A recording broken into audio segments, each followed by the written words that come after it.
conference in Washington, the World Health Organization warned that the worldwide death toll from disease is rising as treatments for bacteria and serious infections start to lose their effectiveness.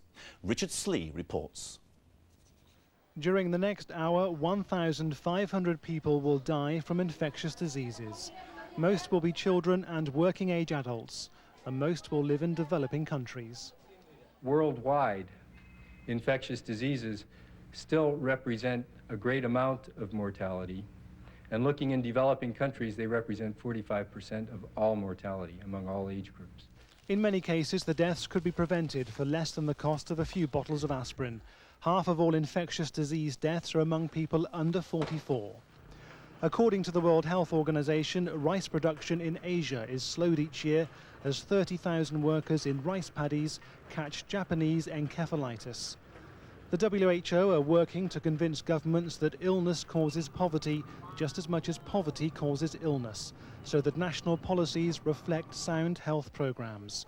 Yet many countries have not adopted WHO guidelines.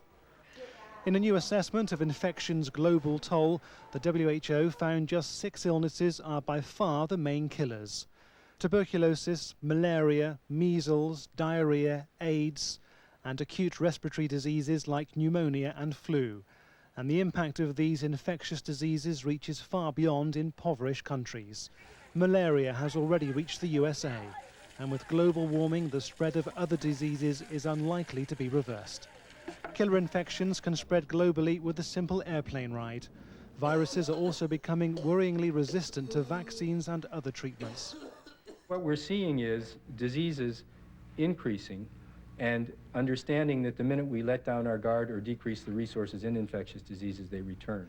This new wave of therapy-resistant viruses poses an important threat for the next century.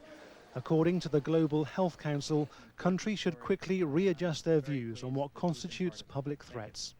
We have for years worried about missiles in silos in Siberia and other places as the fundamental threat to that survival. We now see that there are many other threats, and leading among them are the infectious diseases that are worldwide, rampant, and ready to come back to the U.S. with a vengeance.